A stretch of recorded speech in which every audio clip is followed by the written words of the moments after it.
तो नमस्कार दर्शक मित्रों, स्वागत है तमारू अमारी आ यूट्यूब चैनल में। तो मित्रों, तमारे छे पोलीस कोन्स्टेबल अने पीएसआई नु फॉर्म छे तमारा मोबाइल में अथवा तो लैपटॉप में तमे छे जाते कई रीतना भरी सको तेना विशेनी माहिती आपणे छे आ विडियो में जोवाना छे। आपणे छे आ विडियो में छे संपूर्ण माहिती जोवाना छे। ओजसनी वेबसाइट छे कई रीतना तमे छे फॉर्म भरी शकशो। तो विडियो में छे अंत सुधी बन्या रहेजो અને વિડીયો પસંદ આવે તો વિડીયોને લાઇક કરજો અને વિડીયોને તમારા મિત્રો સાથે અવશ્ય શેર કરજો। તો ચાલો આપણે વિડીયોની શરૂઆત કરીએ। તો સૌપ્રથમ તો મિત્રો તમે તમારા લેપટોપ અથવા તો મોબાઈલમાં તમારે છે ગૂગલ ખોલવાનું રહેશે। ગૂગલમાં જઈને તમારે સર્ચ ઉપર જઈને તમારે છે ઓજસની વેબસાઇટ જે છે અહીં આપેલી છે ojas.gujarat.gov.in આ વેબસાઇટ તમારે છે ખોલવાની રહેશે।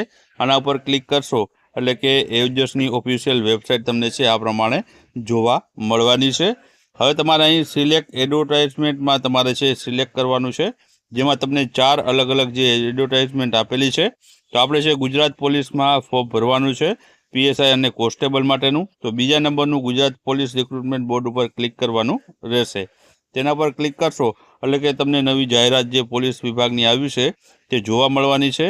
તેમાં ગુજરાત પોલીસ દળમાં વર્ગ 3 માટે પીએસઆઈ અને લોકરક્ષક કેડરની ભરતી છે।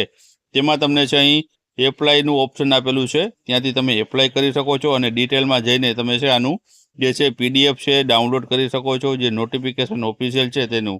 હવે મિત્રો આપણે એપ્લાય કરીએ તો એપ્લાય કરશું એટલે તમને આ પ્રમાણે છે એક જે છે જે ખુલવાનું જે બોક્સ ખુલશે, તેમાં તમારે છે જે અહીં એપ્લાય નાવ છે તેના ઉપર ક્લિક કરવાનું રહેશે।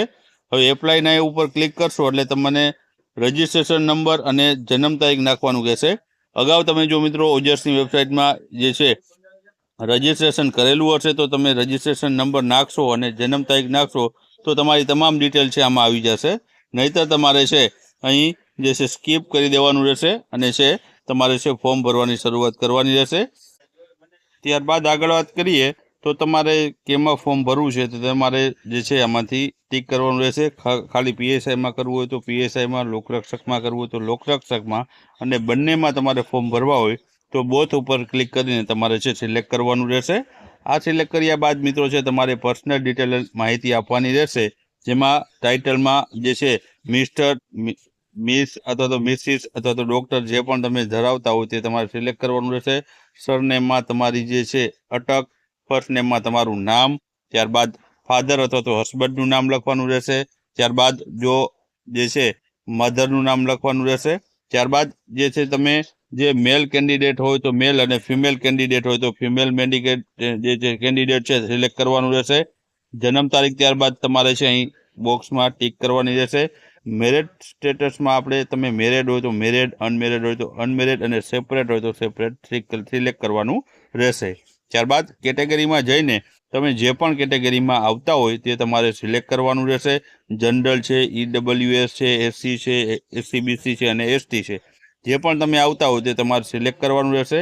અને ત્યારબાદ તમને કાસ્ટનું સર્ટિફિકેટના નંબર માગવામાં આવશે। જો તમે જે છે અનામતમાં આવતા હોય તો તે તમારે છે નીચે નાખવાના રહેશે। અને ફરીથી રીજેન્ડર તમારે સિલેક્ટ કરવાનું રહેશે, મેલ અથવા તો ફિમેલ। આટલી ડિટેલ નાખ્યા બાદ છે મિત્રો તમારે જે છે કોમ્યુનિકેશન ડિટેલ નાખવાની રહેશે, એટલે કે તમે જ્યાં પણ રહો છો તેનું એડ્રેસ તમારે નાખવાનું રહેશે, જેમાં પ્રેઝન્ટ એટલે કે હાલમાં ક્યાં રહો છો તેનું એડ્રેસ નાખવાનું રહેશે। ત્યારબાદ તમારું રાજ્ય, તમે જે જિલ્લામાં રહેતા હોય, અહીં તમને બધા જ જિલ્લાઓ આપેલા છે, તેમાંથી જે પણ જિલ્લામાં તમે રહેતા હો તે જિલ્લો સિલેક્ટ કરવાનો રહેશે। તે જિલ્લાના કયા તાલુકામાં રહ્યો છો તે પણ સિલેક્ટ કરવાનું રહેશે। ત્યારબાદ તમારે છે પિનકોડ નાખવાના રહેશે। ત્યારબાદ ફરીથી તમારે જે સેમ પરમાનન્ટ એડ્રેસ નાખવાનું રહેશે। ગુજરાત સ્ટેટ સિલેક્ટ કરવાનું રહેશે। ડિસ્ટ્રિક્ટમાં તમે જે પણ ડિસ્ટ્રિક્ટમાં આવતો હોય તે ડિસ્ટ્રિક્ટ સિલેક્ટ કરવાનું રહેશે, તાલુકો સિલેક્ટ કરવાનો રહેશે અને એનો પિનકોડ તમારે નાખવાનો રહેશે। ત્યારબાદ આગળ તમે જોશો તો મોબાઈલ નંબર આપેલા છે, તો મોબાઈલ નંબર તમારે ખાસ નાખવાના રહેશે, ધ્યાનથી આપ ભરજો। અને આ મોબાઈલ નંબર દ્વારા છે તમને એસએમએસ દ્વારા છે ભરતી વિશેની જે છે એસએમએસ દ્વારા એલર્ટ મેળવવામાં આવશે। ત્યારબાદ ઈમેલ એડ્રેસ પણ ધ્યાનથી ભરજો, કેમ કે ઈમેલ એડ્રેસમાં તમને છે એપ્લિકેશન પ્રિન્ટ માટેની પીડીએફ તમને ત્યાંથી મળશે। ત્યારબાદ ફરીથી તમારા મોબાઈલ નંબર અને ઈમેલ એડ્રેસ છે તમારે નાખવાના રહેશે। નેશનાલિટીમાં ઇન્ડિયન આવશે। ત્યારબાદ અધર ડિટેલમાં મિત્રો છે તમને આઈડી પ્રૂફ માગવામાં આવેલું છે. આઈડી પ્રૂફમાં તમને આધાર કાર્ડ છે, વોટર આઈડી કાર્ડ છે, ડ્રાઇવિંગ લાયસન્સ છે, પાન કાર્ડ છે, પાસપોર્ટ આઈડી છે, અથવા તો પાસબુક વિથ ફોટોગ્રાફ ઇસ્યુ કરેલ બેંક દ્વારા હોય તો તમે સિલેક્ટ કરી શકો છો. અને તમને જે પણ ફોટો આઈડી નાખો છો તેના નંબર તમારે છે સાઈડમાં નાખવાના રહેશે. આ ઉપરાંત તમે રમતગમતમાં વધારાના ગુણ મેળવવા માંગતા હોય અથવા તો તમે છે રમતગમતમાં કોઈ પણ પ્રકારના છે જે સર્ટિફિકેટ ધરાવતા હોય તો તે અંગેની માહિતી છે તમારે અહીં નાખવાની રહેશે. ત્યારબાદ આગળ વાત કરીએ તો બેઝિક નોલેજ ઓફ કોમ્પ્યુટરમાં તમારે યસ સિલેક્ટ કરવાનું રહેશે. ત્યારબાદ આગળ છે વિધવા માટે જે પણ વિધવા છે તો તેમણે વિધવાનું સર્ટિફિકેટ રજૂ કરવાનું રહેશે, તેની તારીખ નાખવાની રહેશે અને કયા સત્તા અધિકારી દ્વારા તમને આપવામાં આવ્યું છે તે પણ તમારે નાખવાનું રહેશે. ત્યારબાદ જો તમે એક્સ સર્વિસમેન હો મિત્રો તો તમારે છે એક્સ સર્વિસમેનની ડિટેલ છે અહીં નાખવાની રહેશે.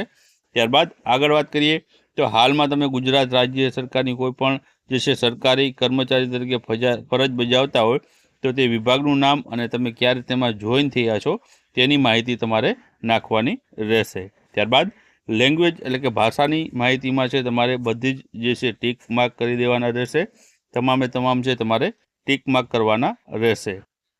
હવે પહેલાં મિત્રો છે તમને HSC એટલે કે ધોરણ 12ની ડિટેલ માગવામાં આવેલી છે. તેમાં તમને કેટલા પર્સન્ટેજ મળ્યા છે, કેવું ક્લાસ છે, કયા બોર્ડમાંથી તમે પાસ કર્યું છે, કયું રાજ્ય છે, પાસિંગ વર્ષ કયું છે, કેટલી ટ્રાયલે પાસ થયા છો અને છેલ્લા સીટ નંબર છે તમારે નાખવાના રહેશે. ત્યારબાદ બીજું આગળ મિત્રો વાત કરીએ તો ગ્રેજ્યુએશન ડિગ્રી તમે કરેલી હોય એટલે PSI માટે ગ્રેજ્યુએશન માગેલું છે તો PSI માટે ભરતા હોય તો તમારે ગ્રેજ્યુએશનની માહિતી નાખવાની રહેશે.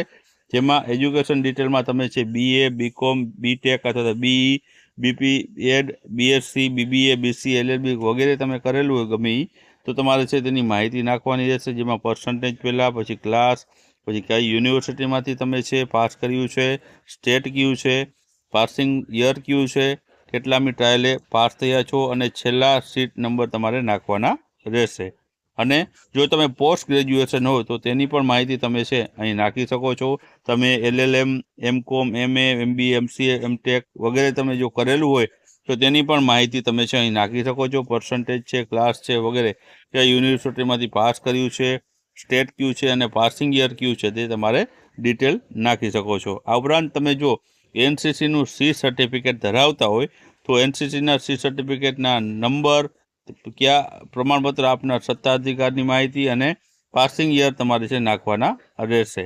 ત્યારબાદ તમારે છે આટલી માહિતી ભર્યા બાદ તમારે યસ ઉપર બાંયધરી જે ડિક્લેરેશન આપેલું છે યસ દઈને તમારે છે સેવ કરવાનું રહેશે. એટલે કે તમારી જે પણ માહિતી અધૂરી હશે અથવા તો જો પૂરી ભરી નહીં હોય તો તમને છે ઉપર લાલ કે તમને નોટિફિકેશન આવી જાય છે, નહીંતર તમને છે તમારી એપ્લિકેશન સેવ થઈ જશે અને તમને છે એપ્લિકેશન નંબર છે મળશે. આ એપ્લિકેશન નંબર તમારે છે નોંધી લેવાના રહેશે અને આ એપ્લિકેશન નંબરને આધારે જ તમે છે આગળની પ્રક્રિયા કરી શકો છો. એપ્લિકેશન નંબર મળ્યા બાદ મિત્રો તમારે છે આગળ આપણે જોઈએ તો આગળ તમારે વેબસાઇટમાં છે તમારે ફોટો અને છે તમારું જે છે સિગ્નેચર અપલોડ કરવાના રહેશે. ફોટો અને સિગ્નેચર અપલોડ કરવા માટે તમારે જે આપણે કહ્યું તે મુજબ એપ્લિકેશન નંબર તમે જે નોંધ્યા હોય અહીં તમને જે આપેલું છે નીચે એક્ઝામ્પલ તે પ્રકારના એપ્લિકેશન નંબર હશે જે તમે સેવ જે લખ્યા હશે તો ક્યાંક જે છે તમે સ્ક્રીનશોટ પાડ્યો હશે તો તેના એપ્લિકેશન નંબર તમારા અહીં નાખવાના રહેશે, તમારી જન્મ તારીખ અને તમારે કેપ્ચા કોડ નાખીને ઓકે દેવાનું રહેશે. ત્યારબાદ તમારે છે તમારો ફોટો અને સાઇન છે 15 KBની અંદર રહે એવડો સાઇઝમાં તમારે છે ફોટો અને જે સિગ્નેચર છે બનાવીને રાખવાના રહેશે જે તમારે છે અહીં અપલોડ કરવાના રહેશે. આ અપલોડ કર્યા બાદ મિત્રો તમારે છે તમારી જે એપ્લિકેશન છે તેને હવે કન્ફર્મ કરવાની રહેશે. તો એ માટે તમારે છે ઓનલાઈન એપ્લિકેશનમાં જઈ કન્ફર્મની માહિતી જે આપેલી છે તે કન્ફર્મની માહિતી ઉપર જઈને તમારી એપ્લિકેશન કન્ફર્મ કરવાની રહેશે. જ્યાં ફરીથી તમારે તમારા એપ્લિકેશન નંબર નાખવાના રહેશે, જન્મ તારીખ નાખવાની રહેશે અને કેપ્ચા કોડ નાખી ઓકે દબાવી તમારી અરજી છે તમારે કન્ફર્મ કરવાની રહેશે. અરજી કન્ફર્મ થયા બાદ મિત્રો છે કોઈપણ પ્રકારના સુધારા નહીં થાય તો અરજી કન્ફર્મ કરો તે પહેલાં અગાઉ એકવાર જરૂરથી એપ્લિકેશન જે છે સંપૂર્ણ વાંચી લેજો. તેમાં કોઈપણ પ્રકારની માહિતી ભરવામાં ભૂલ છે કે નહીં તે અવશ્ય જોઈ લેજો. હવે મિત્રો આ એપ્લિકેશન તમે કન્ફર્મ કરશો એટલે તમને કન્ફર્મેશન નંબર મળશે. એ કન્ફર્મેશન નંબરને આધારે છે આગામી તમને છે જે છે પ્રક્રિયા તમે હાથ ધરી શકો છો.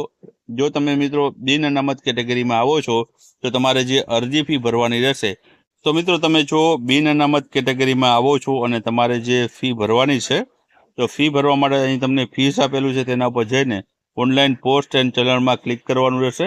ત્યાંથી તમારે છે સિલેક્ટ જોબમાં જઈને આપણે મિત્રો છે કોન્સ્ટેબલ માટે અને છે PSI માટે ફોર્મ ભરી રહ્યા છે, તો અહીં ગુજરાત પોલીસ દળ વર્ગ 3ની જે ભરતી આપેલી છે તે સિલેક્ટ કરવાની રહેશે.